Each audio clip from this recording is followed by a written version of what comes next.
Hey everybody, hope y'all are doing well. Coming to you tonight, running solo and ready for action. A little tired, but that's okay. I'm pulling strong and doing well, marking almost a week here at the house. So I have just about 15% battery life. So let's rock and roll so that this happens and that my phone doesn't die in the middle of it. The other thing that could happen is that I set a time limit on how much time I can spend on social media a day, and I've had it where I've done a live stream, and that kicks in. And I was doing an interview one time, and he was like, "Isn't that a little embarrassing?" I was like, "Well, it is what it is." So it was all good, and we continued with it. But tonight we were going to go with Matthew 14, and got my trusty iPad here. And if you have your stuff with you, go ahead and browse it. And if you've already read it, great. I'd love to hear what words stuck out to you as you comment below. But I was reading through this, and this is hitting on some different things. Yesterday night we were doing chapter 13, and we were talking about how there's so many parables in chapter 13, and just walking through those, and the disciples even asking Jesus, "Why are you teaching through the parables?" and Jesus talking about that. But what we came to find in this one is we were venturing back into where Jesus is moving and walking and going around. But the first part hits about John the Baptist and him being killed and Jesus finding out about that. And something I noticed about Jesus finding out about John the Baptist being killed is that it said that he withdrew. He withdrew to a boat in a private solitary place, but he withdrew. I wonder what withdrawing means to you. I mean, right now, withdrawing for me means that I have to withdraw from kind of society in a sense, and withdraw to my house and the community that we're in.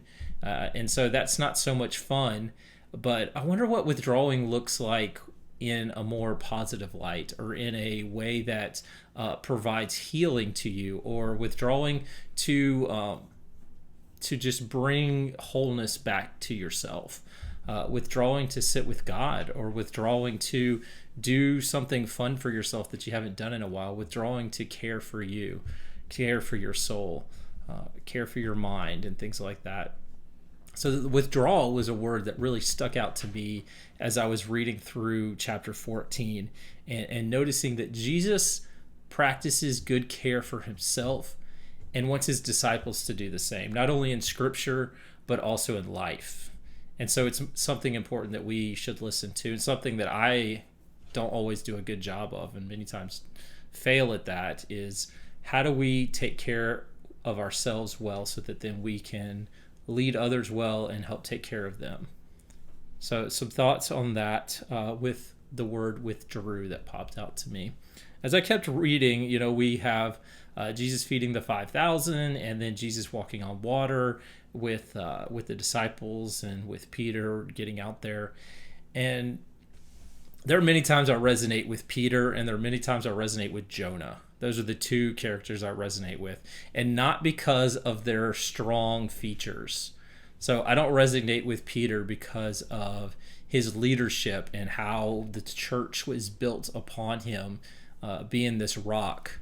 Instead, I resonate with Peter when he denies Jesus 3 times. And with Jonah, I resonate with Jonah because running away from God is something that I feel like I do as a second nature, and as Jonah did. And though Jonah did some great things in the midst of that, I find that connection with Jonah as well. But here I connect with Peter on another thing that it just popped out to me today, and so I read in verse 31 where it says, Peter's sinking, and he says, he cries out, "Jesus, Lord, save me. Lord, save me. You helped me walk on this water, and now I'm sinking. Save me. Don't let me die." And verse 31 just simply says, "Immediately Jesus reached out his hand and caught him." So Jesus didn't waver to pull him back to safety, or what Peter thought was safety. He didn't waver. He didn't just say or wait around until he was started gurgling and was under, and then pull him up. No, it says he immediately pulled out his hand and caught him. He caught him. He didn't even fall. I don't even know if he really even got wet. But he caught him and pulled him up, and he just said, "You of little faith, why did you doubt?" And those are words that just sting, right? When you get that cut and you're cutting up an orange and you've got this little paper cut and it's so tiny, and yet it stings so bad, and you don't want to admit how much it hurts because people might think that you can't handle pain, or that you're a wimp, or whatever the case may be. But it stings nonetheless. And these words from Jesus sting in a similar way of saying, "You of little faith,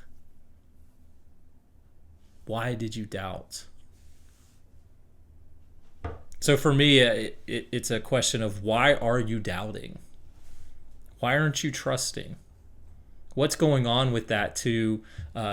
What's going on within yourself to have you waver from the promises that God has made to you, that you know are true and that you know are real? But what has you doubting today? For me, I don't know. It can be a plethora of things. It can be situations. It can be not leaning in on God very well because of a situation. And so what we always have to do is check ourselves. Look ourselves in the mirror and say, what is going on with me? And am I really trusting, or am I leaning into doubts? And we all go through seasons of doubting and questioning and asking God, but that when push comes to shove, when we're walking towards him on that water, he's just asking us to trust him, to trust in that, and not doubt. All we need is that little faith. We talked about the faith of a mustard seed. And so how much smaller is this little faith in that mustard seed, I wonder. But you know what? The good news is we're in good company, because Peter did amazing things, and it was not even a part of the amazing things that was so great about Peter, but about Peter's faith, that it grew and it developed, and it became something that he didn't waver on anymore. And so we're in good company, that Peter has all of these struggles. He's a real dude, just like we are. And yet he comes out, as the rock of the church, the rock upon what Jesus builds. And so that, I believe, gives us some good solace today. So that's what stuck out to me. You might have read this and had something totally different. And guess what? That's okay. And that's how Scripture works. And that's why Scripture is living and breathing, is that it says something different to you on one day than it does to me. And tomorrow I could read the same passage and come across with something else. So it speaks to us where we are and what's going on with us in life. I hope you're doing okay. It's good to chat with you tonight. We will dive into chapter 15 tomorrow.